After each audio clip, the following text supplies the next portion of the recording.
Let me just work it out on my own.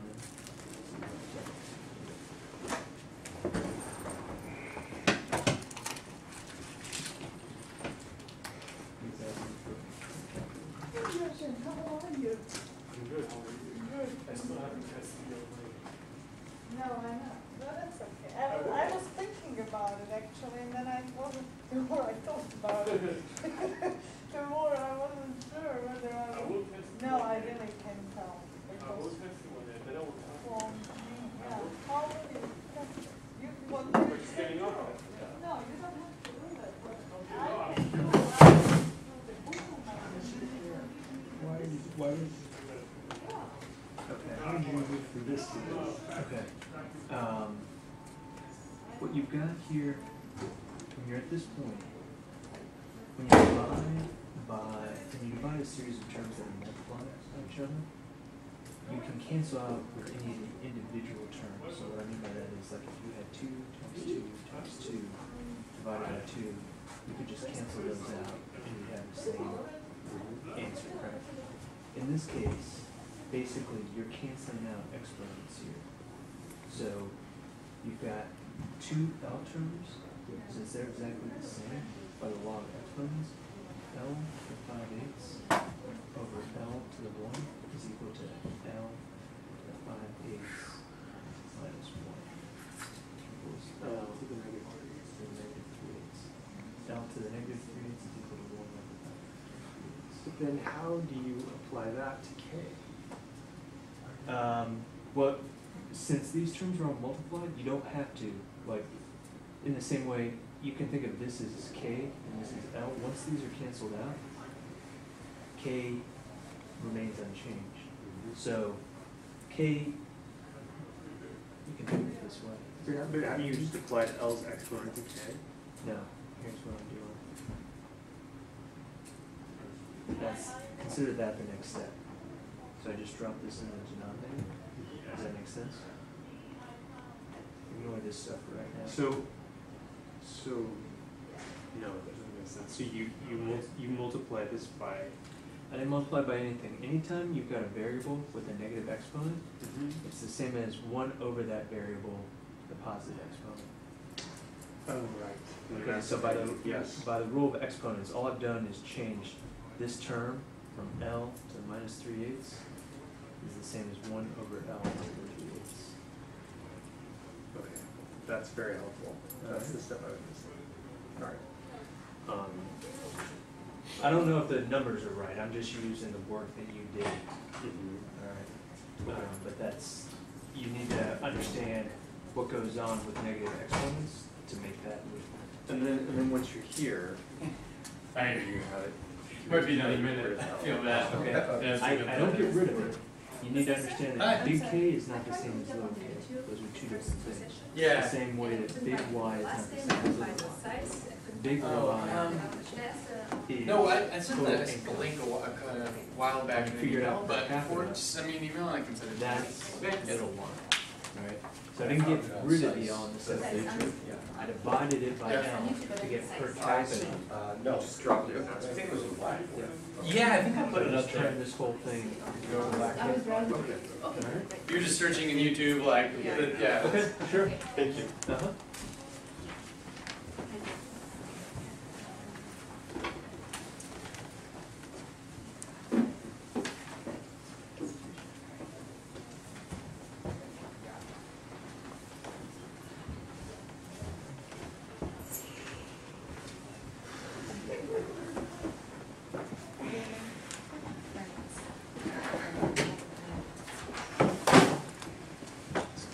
Alright, when we get started, where's that break? Get a beer before class. Alright.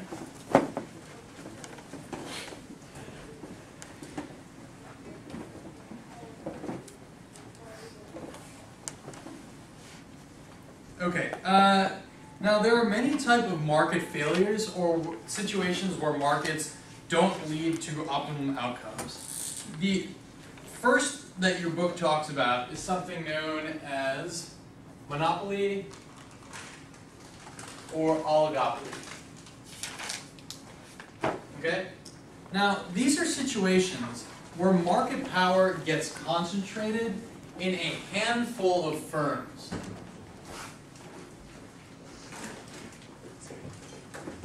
Or one firm, such that that particular firm is the industry itself. Okay? Now, why are monopolies bad? Why are oligopolies bad? There's no competition. Okay, and what's the problem with that? They can set the price. They set the Prices, right? So the issue is oligopolies and monopolies. There's two kind of harms. The first is they just charge higher prices. So in general, consumer welfare is hurt. But two, they don't have the same market incentives to innovate and reinvent themselves because they are not necessarily subject to the rigors of competition.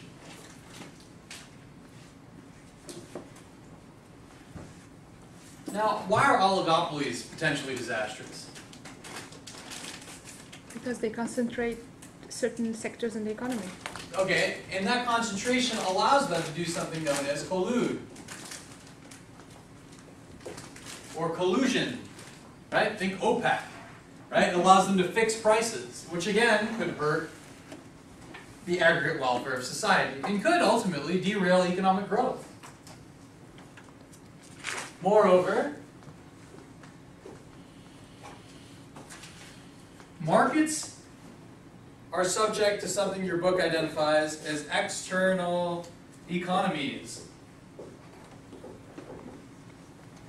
What are these? Well, external economies can be considered positive externalities. It's the idea that markets left to their own tend to underprovide public goods. You guys know what public goods are? Yes. Give me a good definition of public goods. Roads?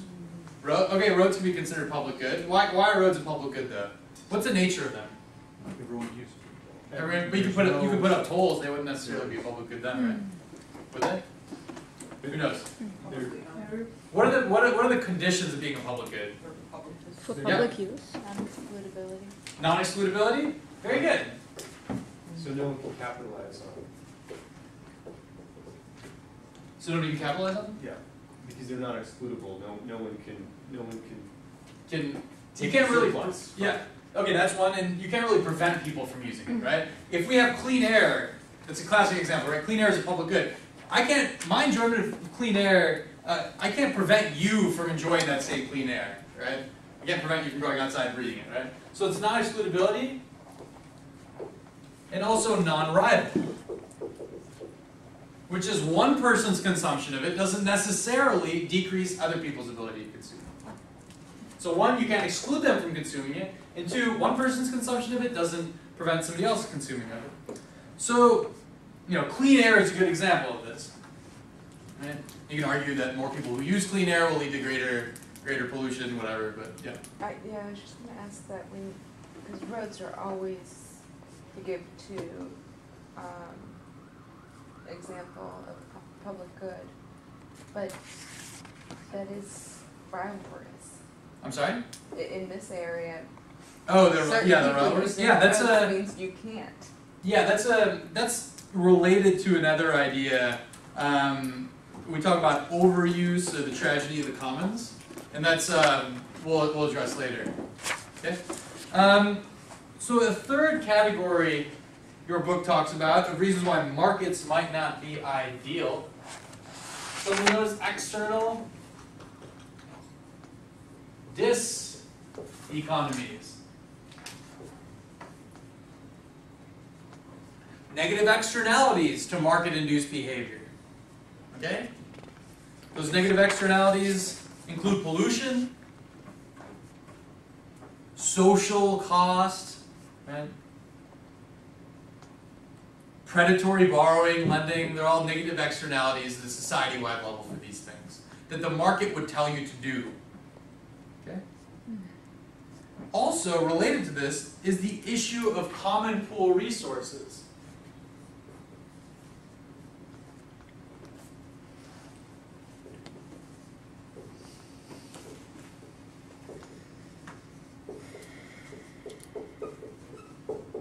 Common pool resources relate to things like roads, where people have a tendency to overuse them, which is of course related to the tragedy of the commons.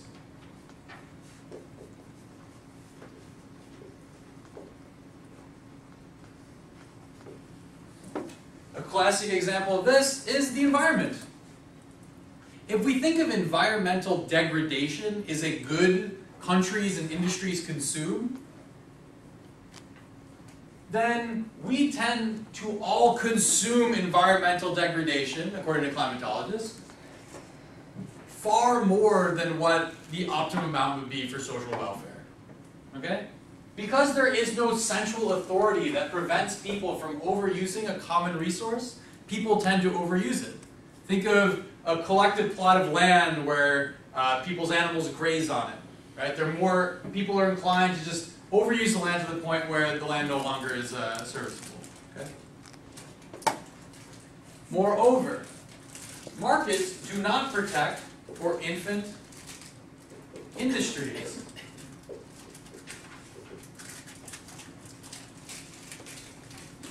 Markets protect very poorly for infant industries. And sometimes we might want to protect infant industries, depending on your persuasion.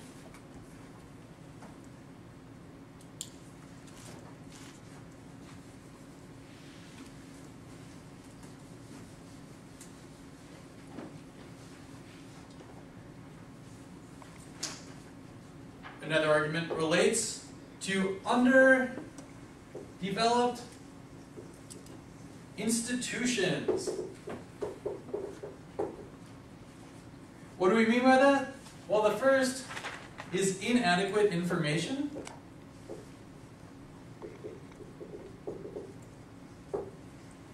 Second has to do with risks. Right? Markets left to their own, even in a world where everybody's doing what's naturally in their self-interest to do, might still be hampered by inadequate information. What do we mean by that?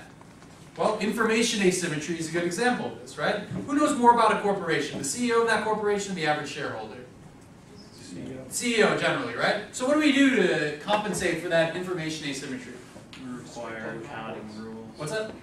They publish their Well, financials. publish their financials according to readily accepted guidelines, right? They have an independent board of directors, theoretically, who represent the shareholders, audit the behavior of their particular company's management, okay? The issue is, all of these take time to develop, and they might not be present in less developed countries, in less developed economies.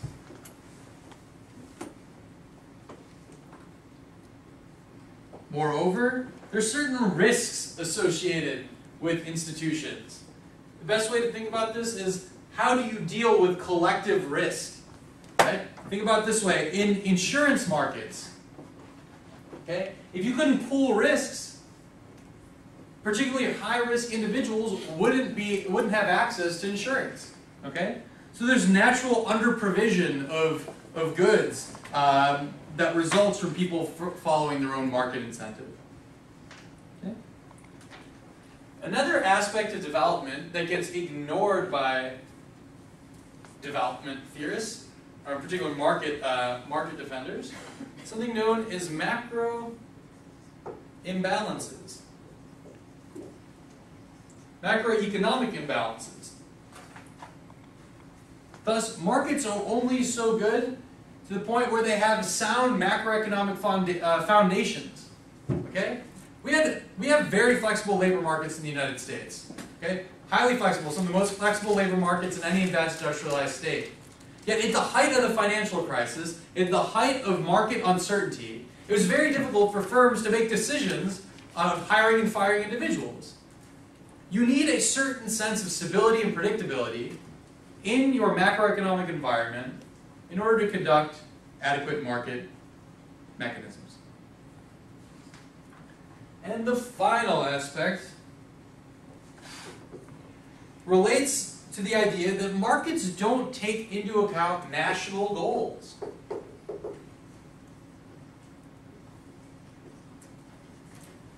Meaning, if we were to follow the market, okay, would there be General Motors and Chrysler in their current form? They probably would have dissolved in the ether. Maybe their branding would have been sold off. Lots of people would have lost their jobs. Okay? And yet, having a robust manufacturing sector in this country, so the argument goes, necessitated the bailout of these firms. They were deemed too big to fail and saved. Moreover, other national goals include things like poverty reduction, inclusion of ethnic or socioeconomic minorities, or economic activity is a mechanism of state power, something known as mercantilism. Do economic outcomes serve the interests of the state? That is a question not answered fully by markets, and they often don't take them into account. Okay. Yeah, question? Could you go over risks for underdeveloped institutions again? What exactly that was? Underdeveloped institutions, well, it's hard to, for instance, I guess the risk point is related to information inadequacies, things like credit rating agencies that allow individual companies to have access to some type of standard credit score, or individual credit ratings, right? Individual credit scores. Those don't really exist in developing countries. And so that's an institutional limitation that isn't always solved without some type of state planning or markets on their own, yeah? Would you consider political instability as the risk under this category? Yeah, I suppose that, I guess that you could relate that to macroeconomic stability as it relates to political instability. So, there are many debates related to this particular point. Are markets stable or unstable? Okay. Generally, do they provide stability to action, motivation, economic activity, or do they undermine it? What do you guys think? Which markets? What's that? So which markets? Oh, good question. So, what about financial markets? Maybe I not. think I would go with that number 6. If there is macroeconomic stability, Mm-hmm. then they're okay. So macroeconomic stability might allow markets to function, but Yeah. couldn't markets theoretically undermine macroeconomic stability? Yes, Well, the answer is Yep. both. possibly. Mm-hmm. The answer is both. It creates stability, but it also creates the risk For blowing up, basically. blowing up. Well, fair enough. So, okay, if they're unstable, do you think the volatility inherent in markets is worth it? Yeah, because there's a huge amount of risk, but the return comes with it. Commensurate. Return often comes with it. Fair enough. What do you guys think? Volatility, good, bad? Yep. Well, what's the other option? Well, I think the issue isn't should we have markets or shouldn't we, but how much volatility are we willing to tolerate? Now, historically, the business cycles in this country were much more volatile than they were over the past, particularly over the past 60 years. Okay? Think 19th century American history is plagued by financial panics, booms, busts, speculative manias, really culminating in the big kahuna of the Great Depression. Okay? From World War II onward, the business cycle had been more or less tame, insofar as that even as bad as things got in the 70s, they never got anywhere near what they would have been in the 1930s. And even today, we're referring to a Great Recession as opposed to a Great Depression. So my question for you all is, have we succeeded to an extent in smoothing out market gyrations, and is that a good thing? Has our ability to smooth out market gyrations in this country, particularly in the United States today, been a net benefit to welfare or a net loser? Any opinions? Yeah, mine? I think this goes to Whit's question. I mean, if you ask which markets, like this country's market is so much more intertwined with so many other countries' markets today. So I would say we are more stable, but as a whole, the system. Is the global financial system or global trading system is more volatile? Okay, fair enough. Yep, Elisa? Well, I think it depends on your perspective. I mean, I'm sure Ayn Rand would feel that what's going on right now is a good thing, that people who are more innovative and have a greater sense of hustle are benefiting from what's going on in possible concentrations as well. Sure. So let's just look at one example of this, right? We as a society, through our democratic conditions, decided to bail out the entire financial system in the fall of 2008 and early 2009. Okay, we basically subsidized losers. If the market solved, these companies wouldn't exist in their current form. Okay, it would have been a domino effect from Lehman, likely down the chain to eating up the next investment banks, Goldman, Morgan Stanley, Citi in some particular order, and yet they were saved, okay? So right now, we avoid a lot of volatility of allowing these companies to fail, and yet, to what extent are we benefiting from that now? I mean, that really gets to the heat of like every major policy debate taking place in Washington right now. And I think we haven't figured out the answers to this. And it really depends on value judgments. So that's why I thought it'd be interesting to have a bit of discussion on this. And I don't know, any concluding points? I would say, yeah, if you want, my answer is look at the 1930s, the social conditions, the number of people that were employed, all the pain and suffering in the economy, compare that to today. And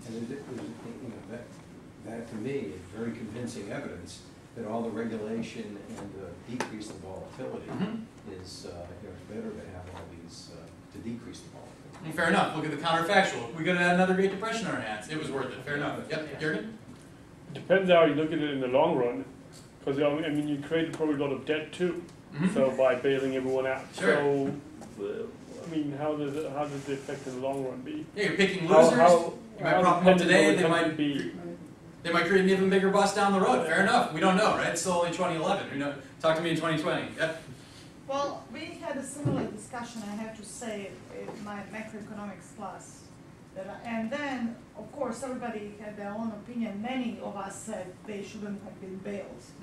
They should have gone down. And then, basically, our professor, who has a lot of experience, and he said, well, one reason for bailing them out was that this country cannot afford social unrest and riots.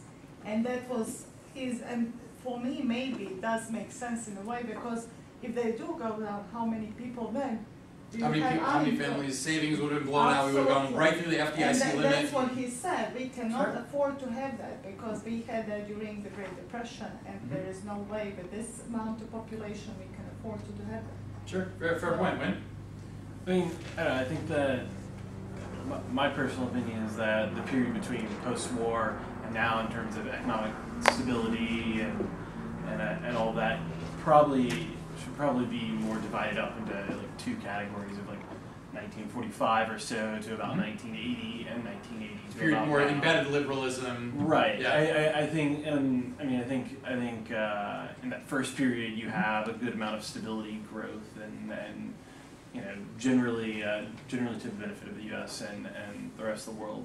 I think that since then you've had an increase in volatility and to some extent that has come at a cost. So I think that some volatility is good. Obviously you need creative destruction, but I think we've kind of hit that threshold. Well, it's interesting. It's an adequate debate. Yeah. Well, I guess kind of a related point is that the very rules and regulations that governments develop in order to try to tame the gyrations and the fluctuations in the market cause the market to find ways around those rules, which then lead back to a cycle of volatility. Yeah, it's like the law of thermodynamics with regards to policy making. Every policy that you make creates an equal and opposite effort to get around that particular policy. But it is the tendency of the market to push to get around those policies and those regulations meant to tame those very excesses, it seems like. So are you saying that we, might not even, in the long run, it's not even really possible to get rid of some of these things because markets find their ways around stopgap solutions, that type of thing? I guess that's where I'm heading. Yeah? Okay. It's pretty pessimistic, but I think I'm certainly sympathetic to that view in many respects, especially with regards to financial reform today. I think many banks are finding ways around provisions in Dodd-Frank. And huge lobbying efforts underway right now to get around all those. Sure, even repeal some of the things that have friendly names and faces in positions of regulatory authority. Absolutely. No, these are all important issues. I do not have the answers to them, but I do want to raise them so you think about them. Okay, we have to move on, although that was an interesting discussion. Market pessimists and market optimists. Okay, there's certain people who believe in the ability of markets to solve issues in human welfare. Okay, in particular, as much flack as he gets right now, Keynes was fundamentally a market optimist. He believed in the ability of markets to coordinate human behavior and lead to optimum outcomes. And yet, John Maynard Keynes created an inordinate amount of room of state scope in behavior of the state to influence economic outcomes and to conduct tasks of macroeconomic management. So the degree to which the state can control and have a large, supplant the institutions of the market really defines market optimists versus market pessimists. Okay? The degree to which we believe markets are self-regulating has lots of practical impacts on what types of policies we want. An example of this would be if we were to develop exclusively to the signals based on the global trading system, then particular countries might allow individual industries to just go bust, right? If Ghana were to just join the international trading system, get rid of all trade barriers, would there be a domestic Ghanaian car industry, to borrow from an earlier example? Probably not, okay? So there is one school of thought by Rosenstein and Redan.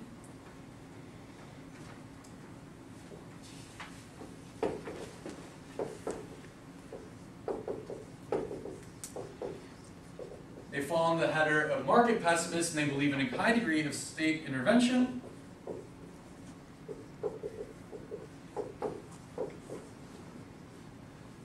And it's the whole notion of having balanced growth and the need for a big push. Okay, now, in order to develop economically, we need multiple sectors at once to rise and grow. And the only way to do this is through some type of concerted state action. The market in and of itself won't allow for this so-called big push. Okay? The state has to be there to ensure that suppliers, producers, consumers all have the adequate access to things like credit, to institutions, have adequate demand that perhaps the state can make up for. Moreover, as we discussed at the end of class 4 earlier today, there is an argument by Prebish and Singer claiming that ISI might be necessary at the early stages of development. And that's highly, of course, dependent in import substitution industrialization, and that's highly dependent on some form of intervention on behalf of the state. Moreover, Lewis, from our agriculture surplus model, argues that we might need the state to help transform agriculture into industry.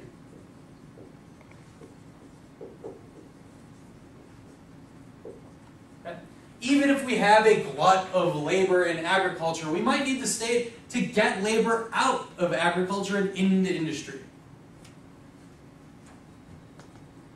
Okay? Now, for all of these reasons, the world economy saw a range of government interventions in the 1950s and 1960s. Yet, in the 1970s, the pendulum began to swing back in the other direction because of a number of reasons. We had oil shocks, we saw the failure of planning in places like the Soviet Union, and also saw very slow growth in places like India, and also large-scale social unrest and pestilence in places like China. During this period, markets were again seen as a savior. Exports were seen as a moderating force, and regulations were seen as a source of economic dislocation. So the state became more and more damned because of the empirical record. This relates to Wynn's point on the pendulum swinging from kind of the post-World War II consensus to the kind of neoliberal consensus we have today. This term relates to a political scientist named Ruggie, who described this as embedded liberalism, which is post-World War II consensus. Okay.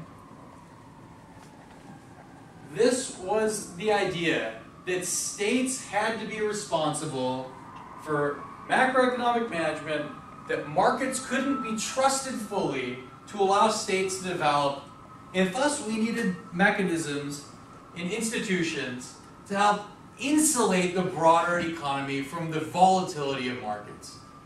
And this was really the heyday of Keynesianism after World War II.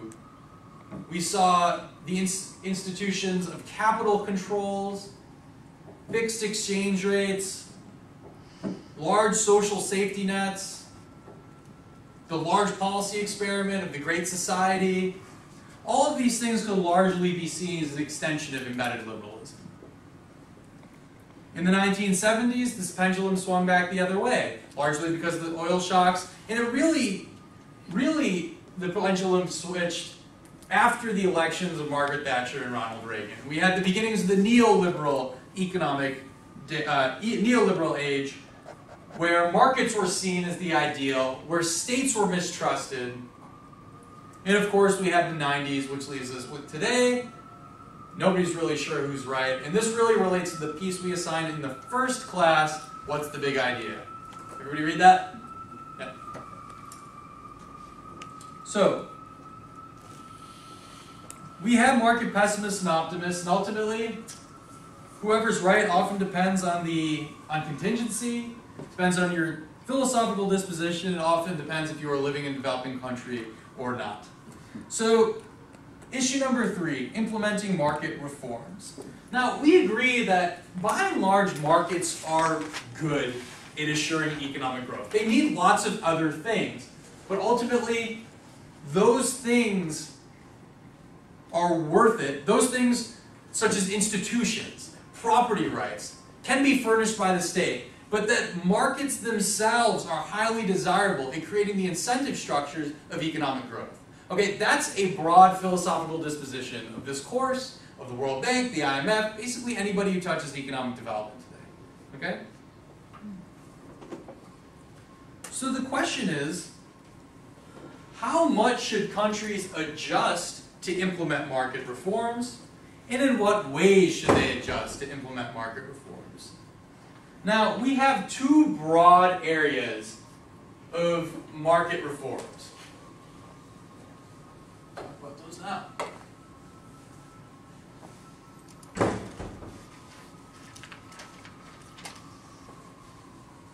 The first area pertains to stabilization. Now, stabilization reforms are really designed to make the macroeconomic environment conducive for investment, and in turn, economic growth. So what are some of the garden variety problems befalling developing countries in terms of their macroeconomic management? Yep. High inflation. High inflation, that's a great example. Right? Easterly spends a lot of time talking about it, your book does as well. Why is inflation bad? The value of money. Cut hurts standard of living. It hurts the standard of living? Okay. Does it have distributive consequences? Who gains? Who loses because of inflation? The value of your currency goes down. Okay. Traditionally, very high inflation leads to a fall in the value of the currency. Okay? So, think about it as it relates to borrowing and lending. Who might benefit from high inflation? Debtors lose and the banks don't lend. Debtors benefit, lenders. Right, so people who borrow money, okay, tend to benefit with high inflation. Why? Because they can pay back their fixed obligations in a devalued currency, right? The whole concept of inflating away your debt. Who's often the biggest borrower in developing countries? The government. The government, okay? Which is why the incentives of governments to use seigniorage revenue, or printing money in order to pay down debt, is very high. Which is why the problem is often so prevalent. And Easterly spends a lot of time talking about the incentives. I urge you to take a look at that section. Okay? But inflation is a big problem. What else?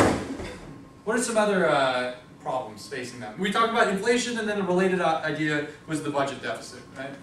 Large debts, large public deficits. What else?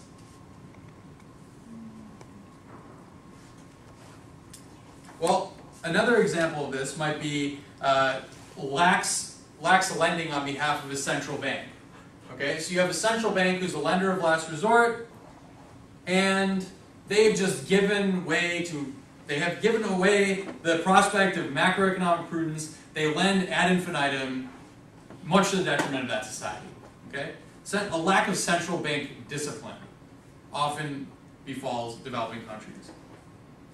They also face highly volatile exchange rates.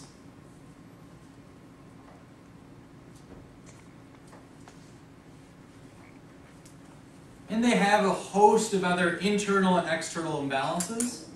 The most prevalent, the most important, they might run very large trade deficits, which can get them into balance of payment crises.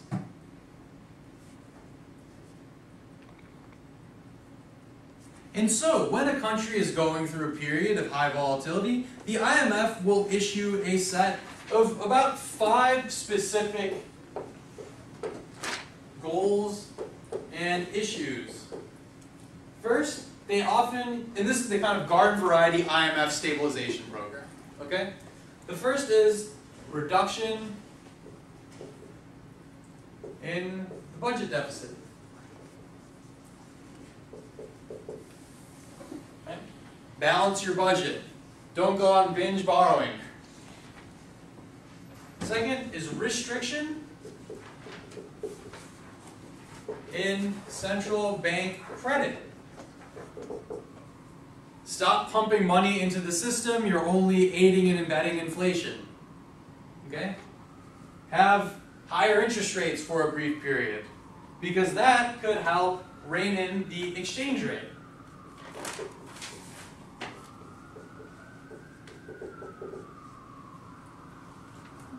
So foreign exchange stability, either through a devaluation because of an unrealistic pegged exchange rate, or floating it and allowing the market to determine the exchange rate value. Often they say to remove price controls,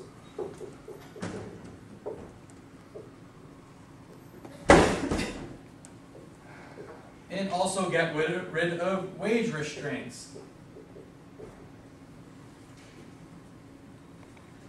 This is the typical IMF package. Now often, these 5 conditions are part of a quid pro quo, wherein the IMF will make a loan to a country in return for policy reform. That process is known as conditionality.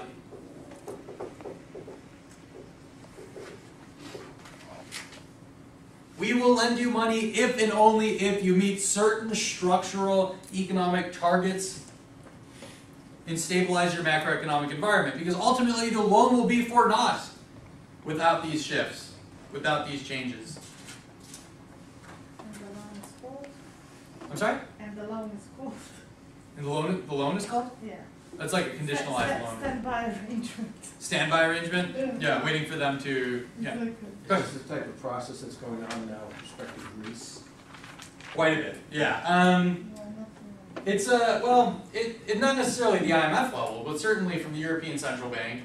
But they're really looking at more structural adjustments. So let me talk about structural adjustment, and then we'll talk about it.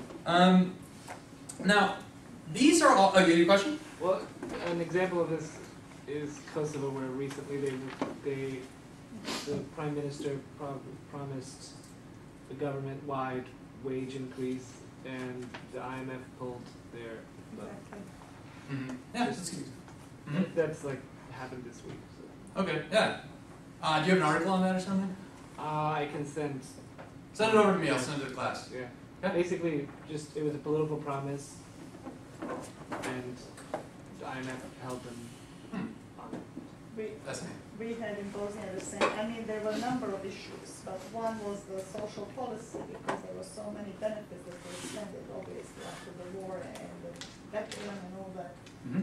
So one thing is good, it does give you something to look at. The IMF does that with these kinds of arrangements. Mm-hmm. But there is another aspect to it, it's a political aspect, that the ruling party really cannot take away some of the incentives to the citizens, because Sure. they lose votes Mm-hmm. on the elections. So there is a lot of push and pull between the government and the IMF most of the time. No doubt. Mm-hmm. No, that's an important point.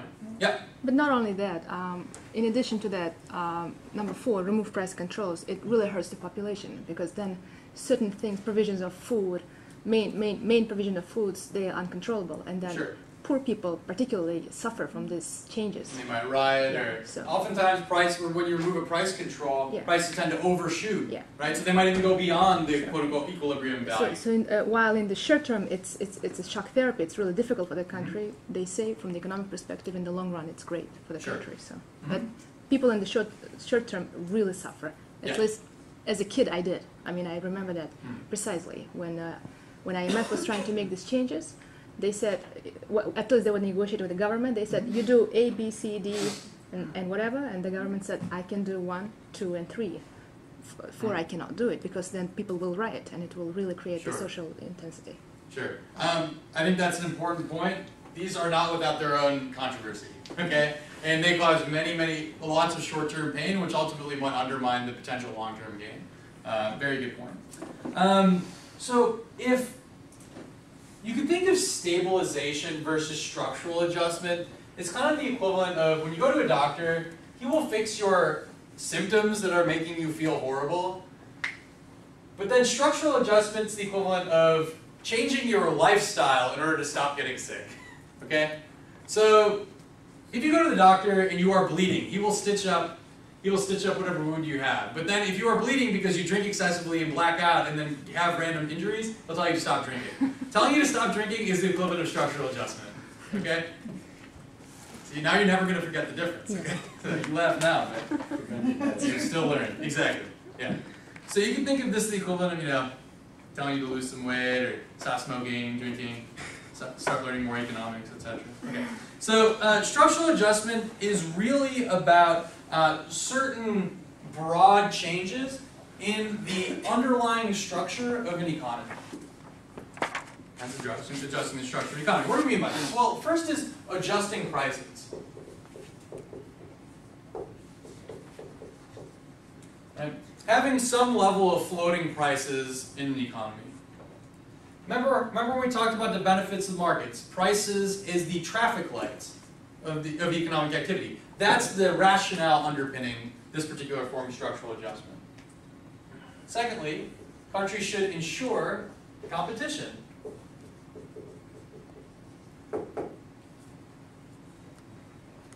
What does this mean? Breaking up monopolies.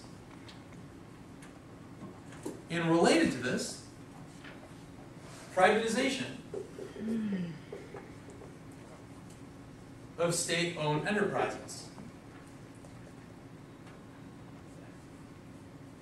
Now, this point in particular has been very controversial historically, especially in the 1990s. In the early 1990s, Boris Yeltsin appointed his handpicked economic advisor, Igor Gaidar, was responsible for the privatization of lots of former Soviet and now Russian Federation industries. Okay? He created a fairly controversial voucher program that basically created a class of oligarchs within Russia, whose travails would continue to be covered in the celebrity gossip pages today. Mikhail Khodorkovsky is an example of one of these oligarchs. Okay? So, privatization, the rationale behind it is fairly simple. State-owned enterprises don't respond to the incentives of the market, and thus they are not as good at providing goods that meet people's preferences as privately owned companies. Okay, so that's the logic behind it. It actually makes sense. But the process of privatization is a whole nother story. Okay? How you take a state-owned enterprise that has been owned for over 40 years by the government with individuals who don't necessarily know how the industry works is very difficult. And we ran up against this in many former Soviet republics. And Russia's experience with them, in particular, the Russian Federation's experience exemplifies this. So privatization is highly controversial. The economic logic behind it makes sense, but the issue is the speed by which we privatize and the sequencing. Okay? Moreover, we urge countries to create market-supporting institutions.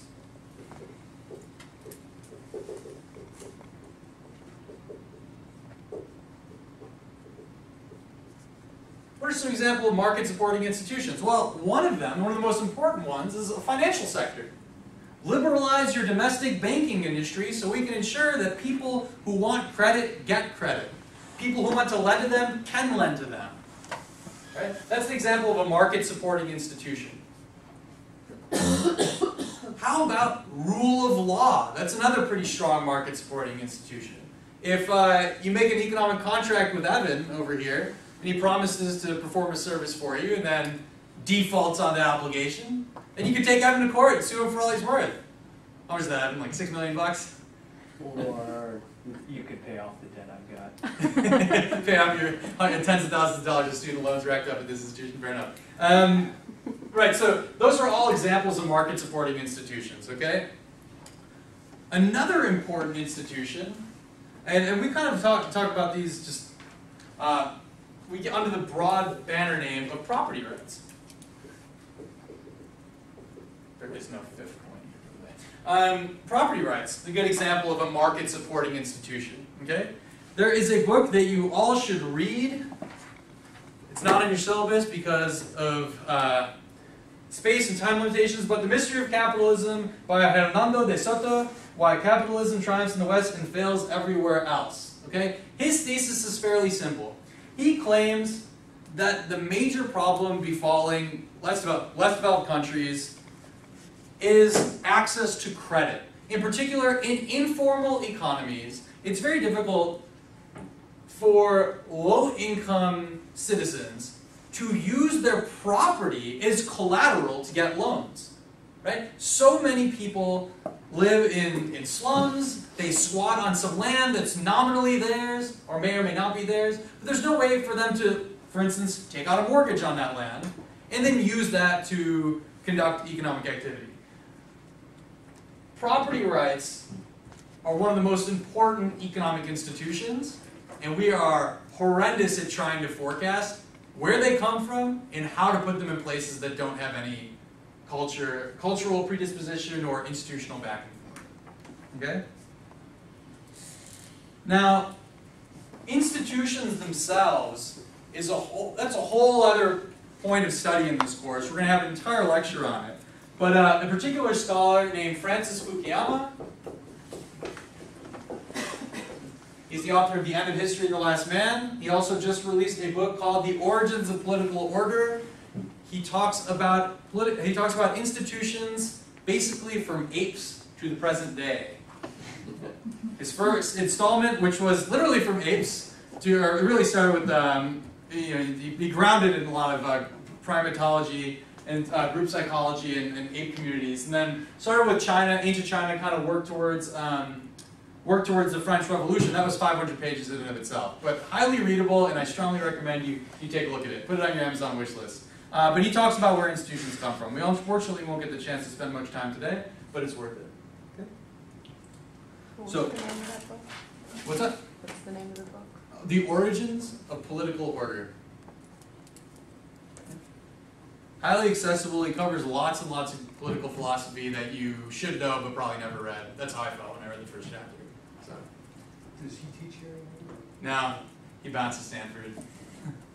Yeah, he used to be the head of the International Development Program here and taught comparative national systems. Are you taking that now? You remember somebody?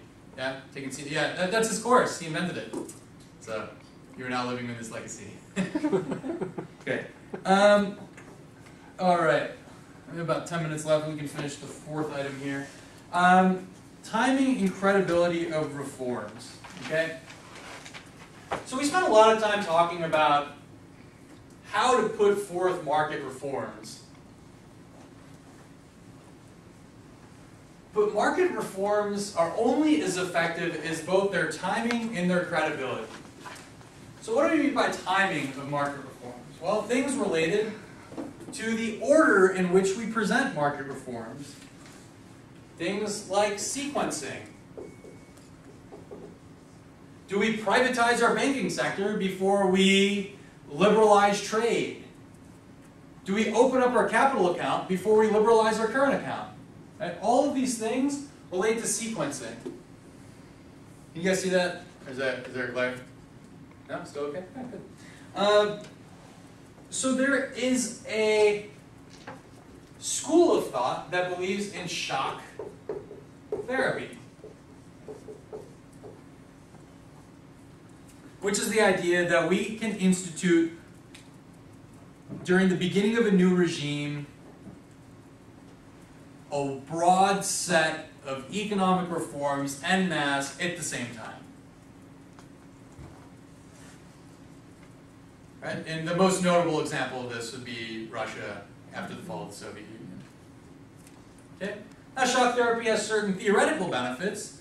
It allows all the pain to be borne at once.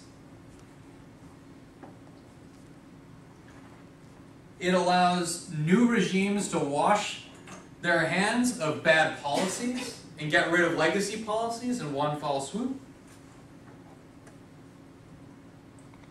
And it, as a result, could enhance their credibility with international institutions. Showing you're committed to markets by instituting shock therapy is a pretty big badge of honor when dealing with the IMF and World Bank. So that's one school of thought, institute shock therapy. Ultimately, I would argue it's been discredited by years of economic data. In contrast to this, there are some countries that prefer gradualism. And this, of course, places like China, India, Vietnam, all of these countries, in some way, have adopted certain market reforms and yet have belied the prescription of others. China liberalized its current account, or its trade account with the rest of the world, and yet their capital account is more or less closed. Right? As you remember from your reading on the Washington Consensus, liberalization of the capital account is one tenet of that. Okay? So, where you fall on the spectrum, I mean, it really just depends. But timing of reforms is critical, and knowing the order in which to introduce them matters quite a bit for economic growth and economic development. Moreover, you must have credibility to reforms. Now, credibility is a controversial, and I would argue kind of fuzzy term in neoclassical economics, because neoclassical economics tends to understate the ability of social outcomes to influence material outcomes. What do I mean by that? Well, let's say you have a highly credible central bank that claims that it believes inflation is too high today, and that it's going to enact measures to contain inflation over the next 5 years. Now, if that central bank is very credible, what's the natural, logical response and rational response of firms, producers, consumers, everybody else in the economy? Jack up your prices right away. If they come out against inflation? Well, if you know that inflation's, there's going to be downward pressure on inflation, then You want to raise your price immediately? I see where you're getting at, but the conventional argument's the opposite. Yeah, Maya? Well, you know that interest rates should be coming down, and you feel like there's going to be a contraction, so I would say actually hold tight to your money. Yeah, so in anticipation, if the central bank has the credibility that people think they'll actually follow through on it, then if the central bank says that today inflation's 5%, but tomorrow we're going to make sure it's 1%, people behave in such a way to actually make that 1%, to bring that 1% into fruition, okay? To, I guess you can call this kind of a self-fulfilling prophecy of good expectations. Central banks that lack credibility might announce that they're going to decrease inflation to 1% next year. But they have to have a lot more policy commitment to that 1% in order to achieve the same results. Another example of this might be the issues facing the Eurozone today.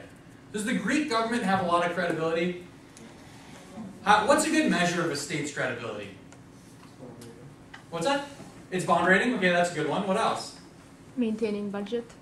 It's budget. Yeah, okay, so whether or not, in all related to this, I would say that the interest rate they pay to borrow is a really good proxy for a state's credibility. Okay? So every time you hear a Greek politician talk, what do they say?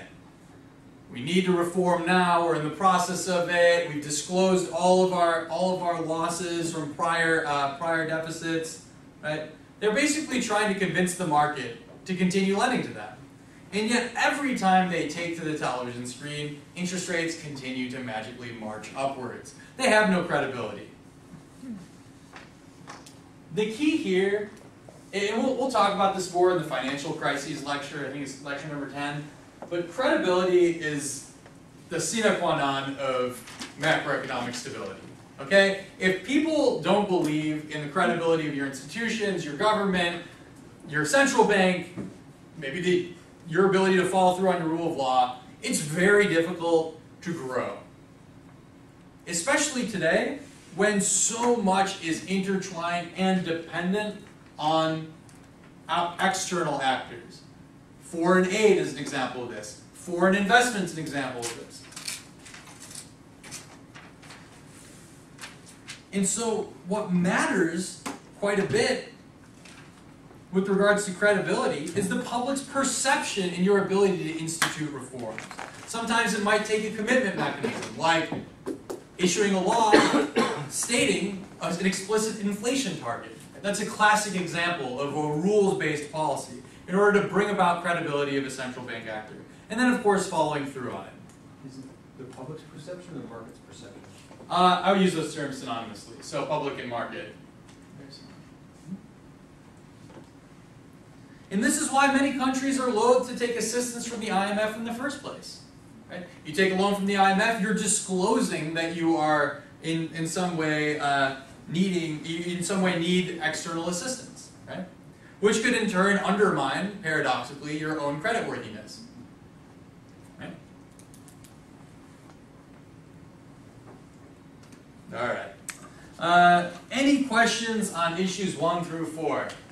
Just like a good developing country, our initial borrowing from the future is leading to more borrowing from the future. So the Washington Consensus has to get punted until Thursday. But I assure you, by the end of Thursday, you will know everything you need to know for the midterm. Although a vast bulk of that information has been covered already. So best of luck in your problem sets. It's due on Thursday at the beginning of class. Evan has a TA session right now. So why don't we take a 5-minute break and then pass it over to Evan. And if you have any questions, email me. I have office hours Thursday before class, although I don't want to see 15 of you with your problem set trying to finish it right before the end of it. But if you need to see me tomorrow, feel free, send me an email. We can work something out, okay? All right, great. Have a good one.